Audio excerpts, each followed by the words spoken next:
I just want to give like a little PSA out there, right? I've seen a lot of reviews, right? And this review is not going to be based on somebody else's review. This review is actually going to be based on my total experience. And what I'm saying is just because the people put the reviews out there, some of them negative, some of them positive, to be totally honest with you, I believe all the reviews are warranted. Let me tell you why. I believe Sony has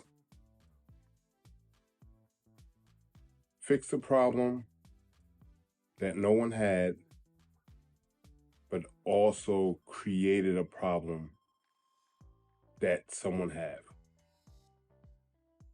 Let me explain. So I believe the people having problems with their units is because some of these companies that they are dealing with, they get their ISPs with. These reviewers, I believe, are not all using their own internet connection setup. Which what I mean by that is the internet providers provide you with a box to distribute the internet all over the house. And the reason why I'm saying this is because I remember years ago when I was playing Destiny and Destiny first came out, I was having constant issues, constant connection issues, constantly. I cannot tell you how many times I've been on the phone with my internet service provider and they're telling me, well, the service is working fine, blah, blah, blah, yada, yada. And I just kept looking up reviews and trying to figure out how to fix this problem that I was having. I couldn't figure out what the problem was. And I stumbled across that some of the companies have these boxes that they're not well optimized. And I could be wrong because they could be optimized for their services, meaning this is before cable companies was just giving you internet boxes to use for internet. But at this time, when Destiny came out and people were starting to use streaming services more and more, I believe the ISPs, and don't quote me on this, but I believe the ISPs throttled their boxes on purpose so that you will continue on purchasing and using their cable connections so you can watch TV, which by all means, cable sucks, right? So not a lot of people can get cable where they're at. But just having an internet service, some people would get internet service, and internet service was not as good as it can be, especially back in the day when I was playing Destiny. I mean, I think the maximum speed I could get was 500 megabytes download, and I wasn't even paying for that at the time. I believe I was paying for 250 or 300 megabytes per download. Um, I it's just a lot, and this is before they started getting um, what is it, one gigabyte of download now per second. And I believe the people that are using these are using the internet service provided boxes, which I tried to use one of those internet service provider boxes 3 years ago, and I can't tell you how many times I've had connection issues with that box. So I say that to say this. I don't believe Sony purposely put this unit out to have problems. I believe Sony actually purposely put this product out to actually utilize a piece of their equipment that they had already invested in and implemented years ago, but didn't have anything quite like this. And I also believe Sony put out a PlayStation Portal with no storage capability or no internet browser to try to circumvent all of the issues they would have with people trying to put ROMs and things on their unit. I believe that's the reason why they put this PlayStation Portal unit out, right? Because they wanted to make the consumers happy by giving them an option. Because people have been complaining about, well, I wish they would put out another Vita. I can't tell. I can't. To be totally honest with you, I wish they would put out another Vita also. I really do. But to be totally honest with you, as consumers, are we really going to be happy with just having another PlayStation Vita and not getting the PlayStation 5 experience and visuals? And as consumers, you have to ask yourself that question. Because to be totally honest with you, you have people that said they liked the Vita and then they complained about how, well, I don't know why we got the Vita and graphically it's not as powerful as a PlayStation 4, right? These are the issues and people concerns that we're talking about. So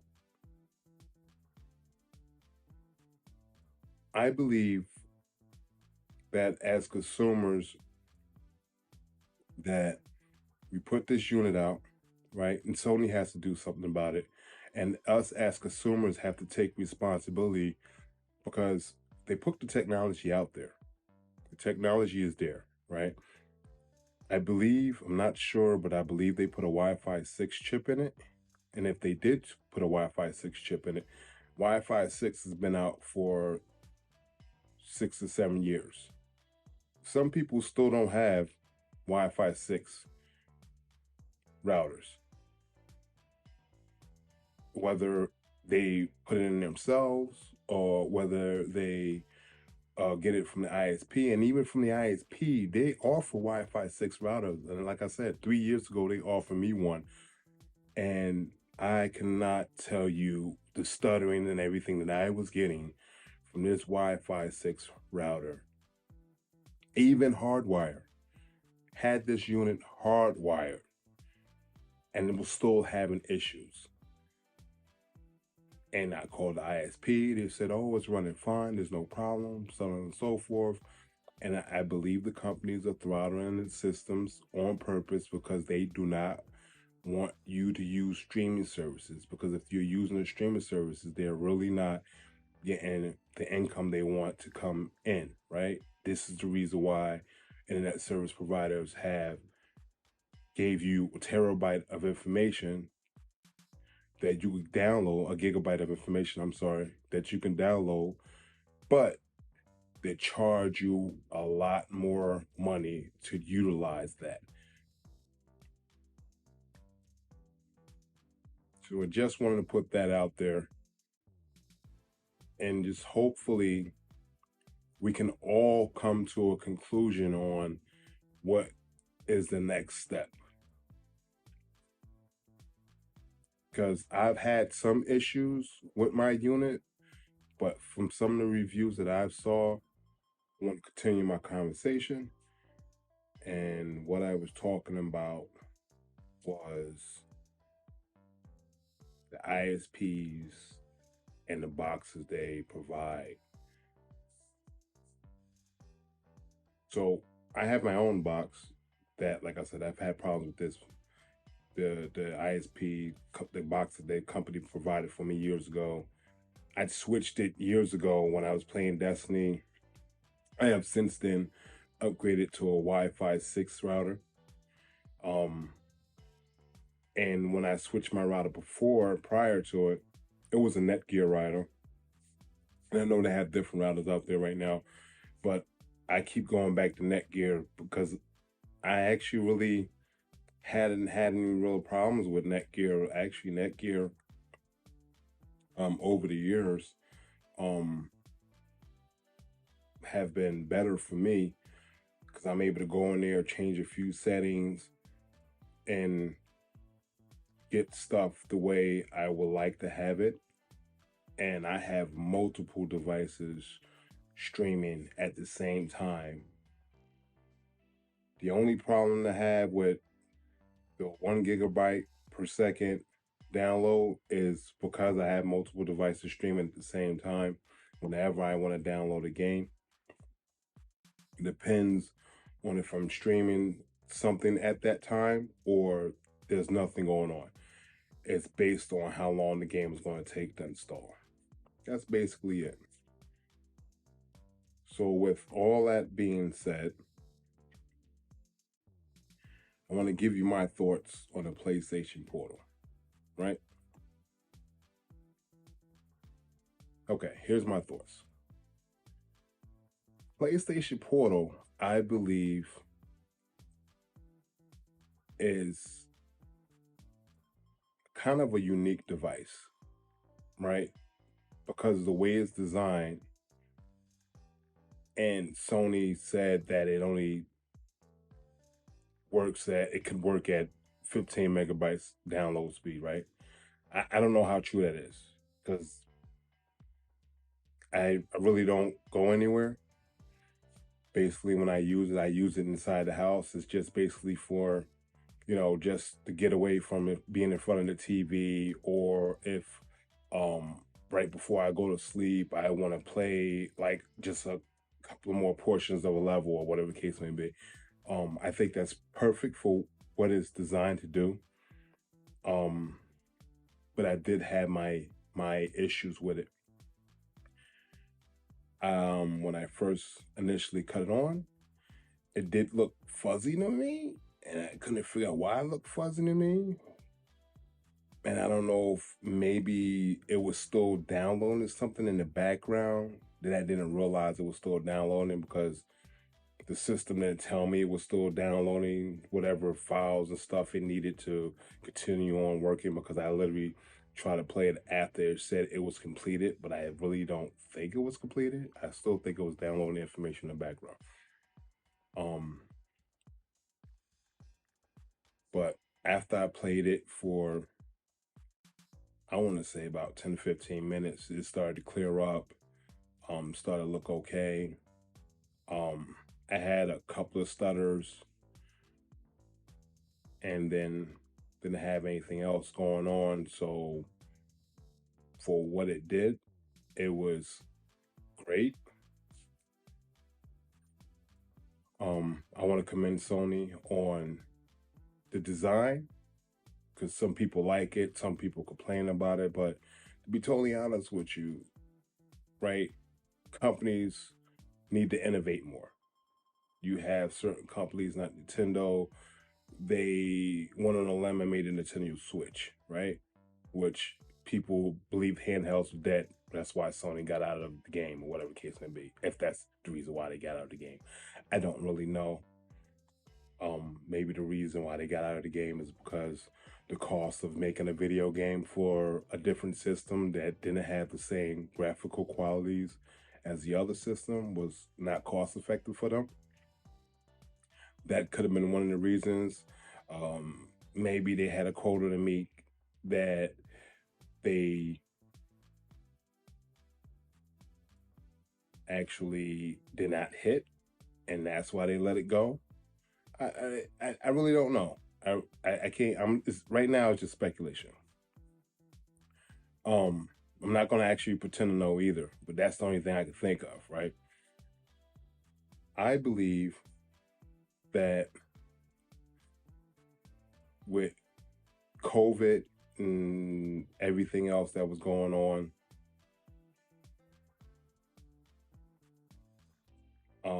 people being in the house, Sony tried to solve an issue and a problem that people really didn't have, right? and you gotta instead of complaining about the system, hands down, like I said, I believe all of us weren't. Like people were having experiences that they should not have, right? You gotta understand Sony designed this unit and they put it in, and when they design it, they're in their own ecosystem, and then when they tested it, probably worked perfectly fine. But when you put it out in the wild and people are running on different ISPs, certain countries don't have the same download speeds that we have. All this takes effect and is all a part of the equation that I don't think Sony thought about before they released the unit. I truly don't. I believe they were trying to do something to try to tackle a small problem that some people are having. And again, the PlayStation Portal, it, this unit, and I gotta be totally honest with you. Um, I believe this unit was supposed to be for everyone, and it's not. This unit is, to be totally honest, I believe is basically for um adults, people that can take care of their stuff. Um, I don't believe it's for kids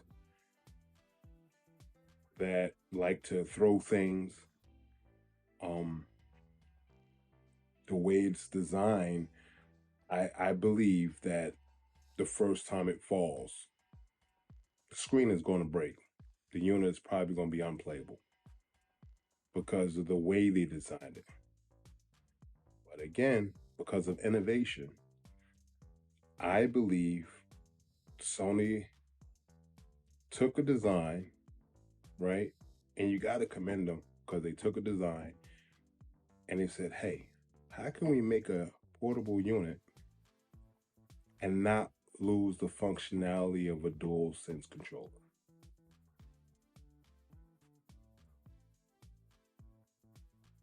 I mean, come on now. That they put all the functionality that the dual sense controller has that I love about the PlayStation 5, and they implemented it into a portable unit, right? Well, I could say mostly portable unit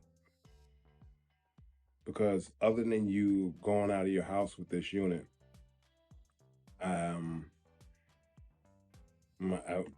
I don't really see a lot of people just randomly going out of their house with this unit, and because of the requirements of this unit, and you have to have it connected to the internet, and it has to have a certain amount of download speed, and some people even on their cell phones can connect it to your cell phone, but if you don't have a high data package, that's another hit, right? It's all costs that trickle down to the PlayStation Portal, right? Do you want to upgrade your costs? Do you want to update your internet speeds on your cell phone just so you can access this unit? And it depends on everybody's case scenario. I believe everybody's case scenario for this unit is different. For the most part, you got to commend Sony because they wanted to release this unit at $299, and I think $299 is a stretch for this unit. I believe $199 is the perfect price. But I also believe Sony could have got away with charging $249 for this unit. And people would have still complained. But if Sony was trying to do some more work on the back end for the remote play and actually implement these things and make sure all the stuff works seamlessly like it's supposed to all the time, I believe they could have got away with a $250 price tag. But the 199 price tag, you know what? I really can't complain because nowadays controllers cost $69.95. That's without tax. And some people that have the luxury of living in a state where they don't even charge tax, hey, kudos to you. But when you live in a state where your taxes are higher than normal people, that's an $80 controller, you know, $75 controller. It's very expensive. And I believe that Sony did a great job not only implementing a DualSense controller into this unit, they also did a great job with the screen. People were complaining about, oh, it's not OLED, right? Now, I know why Sony didn't put OLED in the unit when they first released it, because they want to know if it's going to work or not, right? You got to understand, I believe when their second rendition of this unit, if it comes down to it, I believe they're going to put an OLED screen into this unit, right? But are we going to have another issue, right? And also, the PlayStation Portal has okay battery life, right? I was easily being able to play this unit time after time again for at least 3 to 4 hours, which I would prefer. I think the sweet spot would be 8 hours, right? I think the sweet spot would be 8 hours. 8 to 10 hours is the sweet spot. But if I get 5, 6 hours out of the unit, 4, that's a whole lot better than 1 and 2. A whole lot better. Since I went on like a little tangent just right now, let me get back into talking about the PlayStation Portal, right? Besides me first initially starting it up, which was kind of easy, so I can't complain about the connection, about how the ease of use of putting up and then running. It was kind of easy, and because I have my own box, the connection was a little bit better. Like I said, I haven't had really any stuttering things. I did have a couple of issues, and I'll talk about that now. Some of the issues that I had was something I was playing with Spider-Man, where I kept going to this one spot on the portal. I kept going to this one spot, and every time I went to this one spot, the system would shut down. And I totally had to restart the unit. Like, had to restart the PlayStation 5. And it did it to me 3 times in a row. And I don't know what it was, some type of bug or whatever the case may be. Maybe it was a video setting, because I had looked up some information after the fact. And one of the things they said was because the PlayStation Portal turns on your PlayStation 5. And when it does that, it's still sending out an HDMI signal. And with it sending out an HDMI signal, and I have a 4K TV, it distributes that 4K signal while the PlayStation Portal's on. I mean, I didn't think about it, but I also think it's kind of weird because, like, if you ever connect your PlayStation to a different TV that's not 4K, it automatically, like, well, most times, if you don't have it locked out, but it automatically changes the settings for that TV, right? So I would assume that Sony would have implemented something to where when you connect the PlayStation Portal and you're playing it, it would automatically downgrade the signal for the PlayStation 5.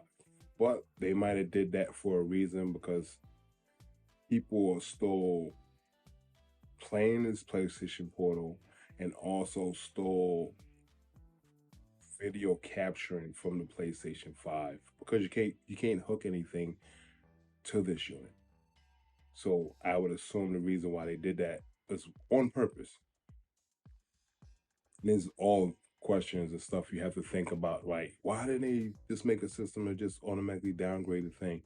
Well, they probably did it on purpose, because they know people was their bread and butter. They want to still stream and capture high quality footage, and they didn't downgrade it on purpose. And if that's the case, if they did that because of that, then I say kudos to Sony, because people are playing this thing. I mean, I love it, but I also haven't had a bad experience with it. And to all the people that's having a bad experience with this unit, I think you're having a bad experience with this unit, right? And you know that your ISP has provided you with a router, and you have no intentions on updating your router yourself, like just getting because I paid out of pocket for mine. I paid out of pocket. I went and brought, well, not now. I actually have the modem box, and I just connect that modem box to my own wireless router and distribute my system that way. And I haven't had any problems. But before, I purchased my own wireless router slash modem box combo. And like I said, I did this, called the company up, gave them the numbers for it, made sure I brought the right item. And I was able to go in there and change some settings to make it work the way I wanted it to work.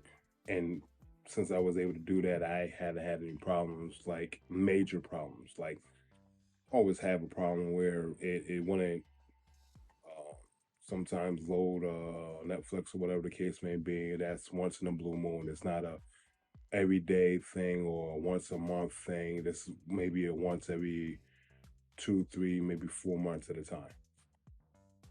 But that's an issue that we can all deal with.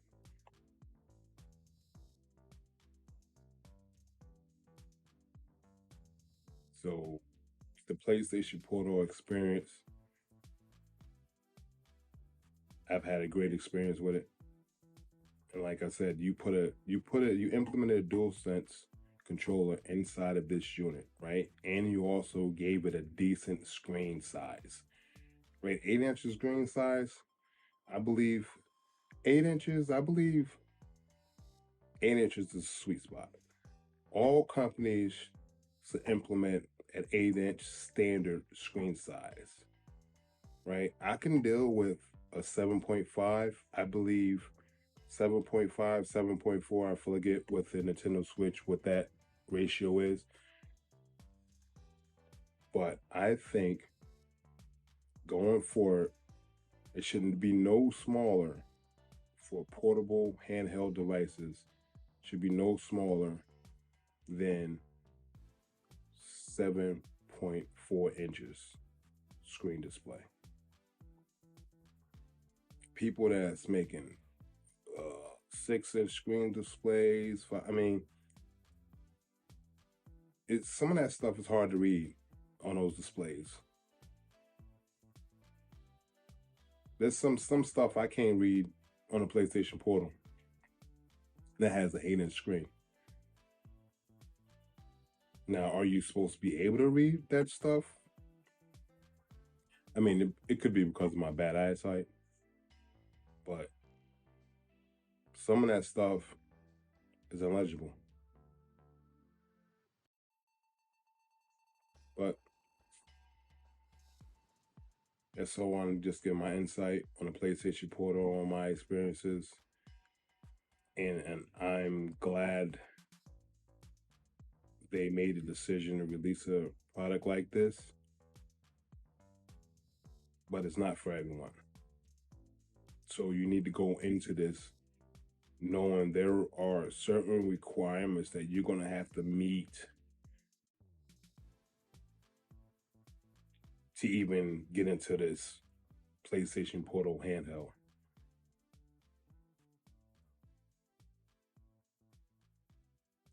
That's the bottom line because OJ said so.